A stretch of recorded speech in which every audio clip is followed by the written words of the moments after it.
direction as well. This question's for Peter and Elizabeth.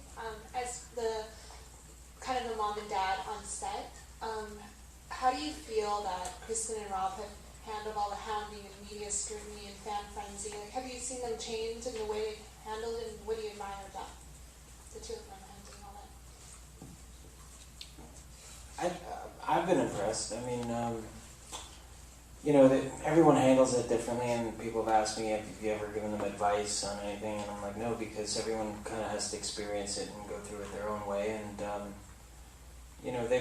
I don't feel like they've changed in who they are. They just have more people surrounding them, so they have more of an entourage and more security, but protecting them. But as individuals, I don't feel like they've changed, and that's been nice to see.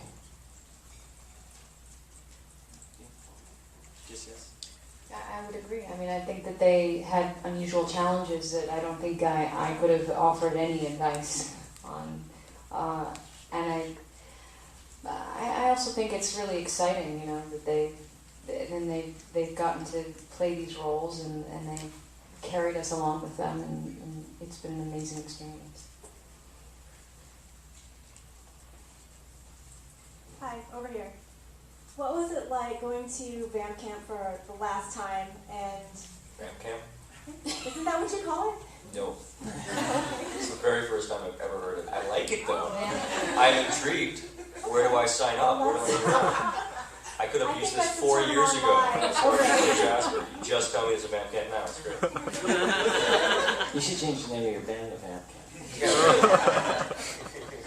or the lead song would be "You Suck."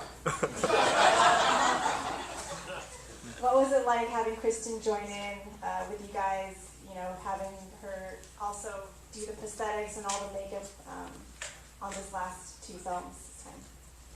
It was funny because she finally understood some of the challenges presented when playing a vampire. And, she's like, "Oh man, my eyes really hurt." But, Yeah, with the context. yeah. How did Bill differ as a director on this one than the past directors that you've worked with? Well, everybody has a different energy, and that energy, as a director, it kind of trickles down to the rest of the crew, and even the cast and everyone really kind of feels that. And the set, and the film illustrates that. And I think with Bill, he had this really just calm demeanor. He knew what was going on. He was very open to being asked questions. He always had an answer. Yet at the same time, he was always open to different ideas. And that was what was fantastic about working with him. I always say Bill puts the gentle in gentleman. He was a very gentle director, and he's very classy, and he was very caring, and you could tell that he cared about what you were going through as an actor, and what your thought process was, and he wanted to hear it. And it wasn't just about setting up camera, it was really about the emotional journey that the characters were going through, and you could feel that.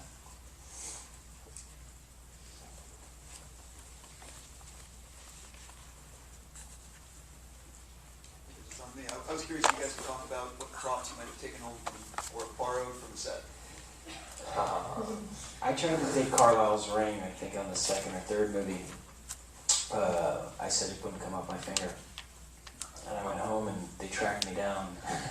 They were like, "We need the ring back." And I think they wanted it back so they could take a mold and then sell it to all the fans, because they had they started selling the Carlisle rings. And then I think on the fourth one I ended up asking to have one, so I have one of the original Carlisle rings. That's not mold made. I had one of the mold weight Carlisle. He bought one. I bought one as soon as they came out. Look at me, I'm beauty. I'm a huge rule follower, and it gave me panic attacks to think about actually taking anything when I would ask and they would say no, and then I would think about taking it, but I just knew that if I did, then someone would find out and I'd be in trouble somehow. They find that stuff out. Kristen actually stole my in the first movie, in the baseball scene, I wore these really cool sneakers, and she stole them for me. She came over to my house and said, like, hey, guess what? They have 2 of these, you know, you can have one. And she gave them to me. And then I never ended up wearing, they have all the mud on them, so I never ended up wearing them. So they're just sitting in my closet, so I might as well have not taken them. But I guess there are probably some other things I would have liked to have had, but I can't. Okay, last question, please. Thank you. Hi, I just wanted to know, do you take any notice of the critics' reviews of the films, or is it just the fans' reactions that you concern yourself with? I take notice. I definitely am curious to see how they're received, but I think the fan response with this type of movie is, you know, the overwhelming priority for us. I mean, for me, I think I want to hope that we've given them the story that they've seen in their minds for all these years. And how do you agree?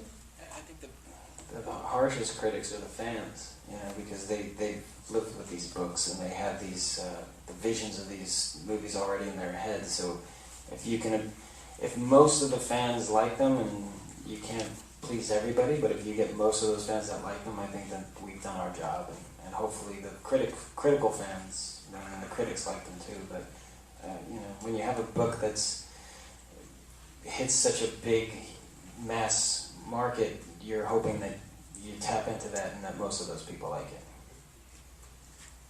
Okay, thank you all very much. Thank you.